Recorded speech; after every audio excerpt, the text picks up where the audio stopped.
दोस्तों नमस्कार, हाजिर है एक बार फिर से आज की बड़ी और ताजा खबरों के साथ। बस आपसे निवेदन है, कृपया वीडियो को लाइक कर दें, चैनल को सब्सक्राइब कर लें और घंटी बटन जरूर दबा दें। वहीं पहली बड़ी खबर है, नवजोत सिंह सिद्धू ने किया बड़ा ऐलान। हर महिला को 2000 रुपए प्रति महीना और साल में मिलेंगे 8 फ्री गैस सिलेंडर। ये आपको बता दें कि पंजाब विधानसभा चुनाव से पहले राजनेताओं की तरफ से वोटरों को रिझाने के लिए लगातार लोक लुभावने वादे किए जा रहे हैं। दिल्ली के मुख्यमंत्री और आम आदमी पार्टी के राष्ट्रीय संयोजक अरविंद केजरीवाल की तरफ से पंजाब की जनता के साथ किए गए लुभावने वादे के बाद अब पंजाब कांग्रेस अध्यक्ष नवजोत सिंह सिद्धू ने ऐलान किया है कि अगर कांग्रेस पार्टी चुनाव के बाद सत्ता में आती है तो हर महिला को 2-2 हजार रुपए महीने मिलेंगे और 8 गैस सिलेंडर बिल्कुल फ्री दिए जाएंगे। बरनाल में नवजोत सिंह सिद्धू ने रैली में कहा 2000 रुपए महीने पंजाब की महिलाओं को दिया जाएगा। इससे पहले पंजाब में अरविंद केजरीवाल ने हर महिला को 1000 रुपए प्रति महीना देने का ऐलान किया है। आपको बता दें कि अब कांग्रेस ने 2000 रुपए देने का ऐलान कर दिया है, यानी घर को संभालने वाली औरतों को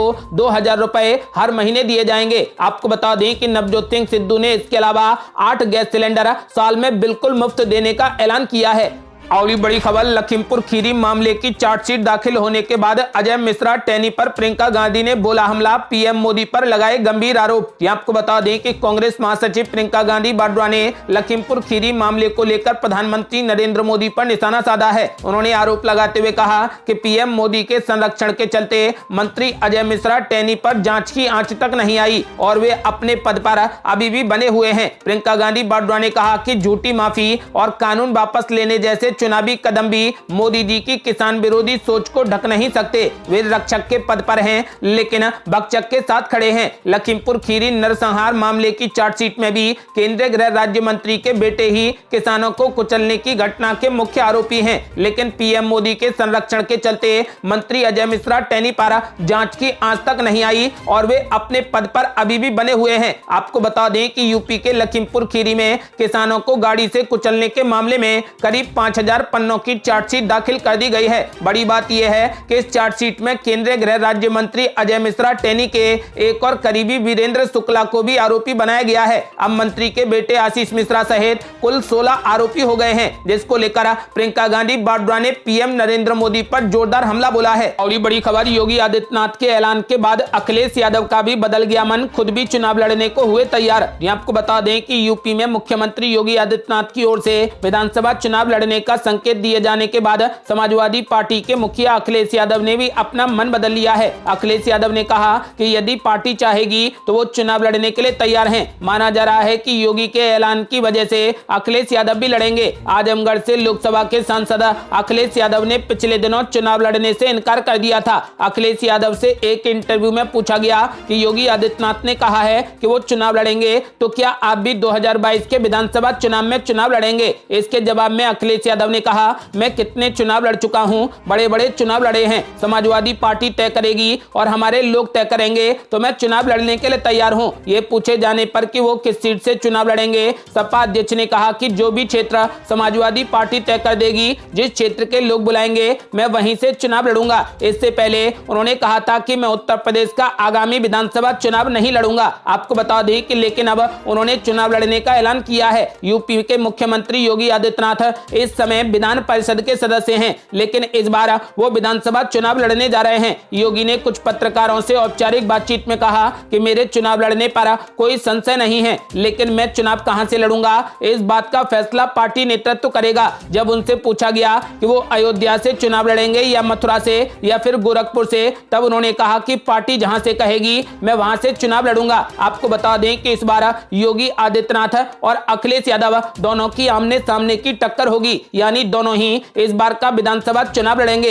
अगली बड़ी खबर, केंद्रीय मंत्री धर्मेंद्र प्रधान ने अखिलेश यादव पर बोला जोरदार हमला, बोले अखिलेश यादव फ्री में सिर्फ गुंडाराज दे सकते हैं। ये आपको बता दें कि सपा प्रमुख अखिलेश यादव द्वारा मुफ्त में बिजली देने के वादों पर केंद्रीय मंत्री व भाजपा के प्रदेश चुनाव प्रभारी धर्मेंद्र प्रधान ने तीखे हमले बोले हैं। उन्होंने कहा कि अखिलेश यादव यूपी में केवल गुंडाराज ही फ्री में दे सकते हैं। सपा शासन काल में उन्होंने सिर्फ रामपुर और सैफई को ही बिजली दी थी, पूरे प्रदेश को अंधेरे में रखा था। प्रधान ने कहा कि 40 साल कांग्रेस सत्ता में रही, बसपा रही, 3 बार सपा ने शासन किया। अखिलेश यादव खुद 5 साल मुख्यमंत्री रहे, तब उन्होंने बिजली मुफ्त क्यों नहीं दी? जब सत्ता में रहे तो आजम खान के रामपुर और खुद के गांव सैफई के अलावा पूरे प्रदेश में बिजली की हालत ये थी कि आई कि चली गई। आपको बता दें कि उन्होंने कहा कि गुंडाराज देने वाले अब बिजली फ्री देने की बात कर रहे हैं। अब तो अखिलेश यादव राम मंदिर बनाने के भी दावे कर रहे हैं, जबकि सबको पता है कि राम भक्तों पर उन्होंने गोलियां चलवाई थी। झूठ का ढोल पीटने वालों की विश्वसनीयता अब शून्य है। लाल टोपी वालों को इस बार भी जोर का झटका लगने वाला है। अगली बड़ी खबर, सरकारी बैंकों के निजीकरण की योजना के खिलाफ बैंक कर्मचारियों ने की बड़ी हड़ताल। ये आपको बता दें कि सार्वजनिक क्षेत्र के बैंकों के करीब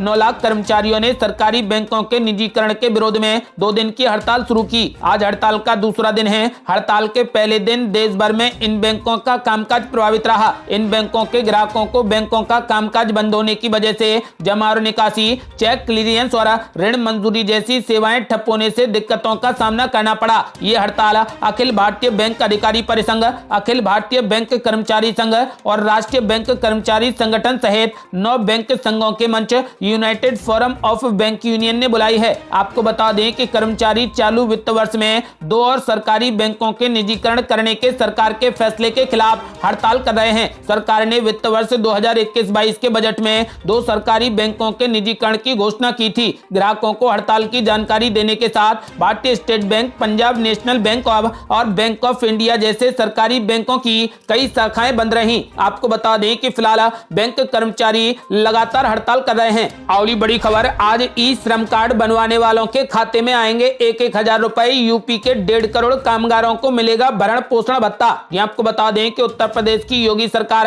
आज 1.5 करोड़ श्रमिकों को 1-1 रुपए की राशि उनके खाते में भेजेगी। प्रदेश में कुल पंजीकृत कामगारों की संख्या 5,90,08,745 है। आपको बता दें कि मुख्यमंत्री योगी आदित्यनाथ ने पहले भी श्रमिकों, स्ट्रीट वेंडरों, रिक्शा चालकों, कुलियों, पल्लेदारों आदि को भरण पोषण भत्ता ऑनलाइन उपलब्ध कराया है। उत्तर प्रदेश को देश का पहला राज्य बनाने का काम किया था, जिसके बाद कई राज्यों ने भी योगी सरकार की व्यवस्था को लागू किया। आपको बता दें कि मुख्यमंत्री योगी आदित्यनाथ आज प्रदेश के 1.5 करोड़ कामगारों को भरण पोषण भत्ता राशि देने का शुभारंभ करेंगे। इसमें 500 रुपए प्रति माह के अनुसार 2 महीने का 1-1 रुपया भत्ता दिया जाएगा। इस तरह सरकार आज कामगारों और निर्माण श्रमिकों को कुल 1500 करोड़ रुपए हस्तांतरित करेगी। इस योगी राज ने श्रमिकों को भरण पोषण भत्ता देकर देश में प्रदेश को पहले पायदान बैठाने का काम किया था, क्योंकि योगी सरकार से पहले देश के किसी प्रदेश ने इस व्यवस्था पर काम नहीं किया है। आपको बता दें कि फिलहाल जिन्होंने भी ई श्रम कार्ड बनवाए हैं उनके खातों में 1-1 रुपए की राशि आएगी।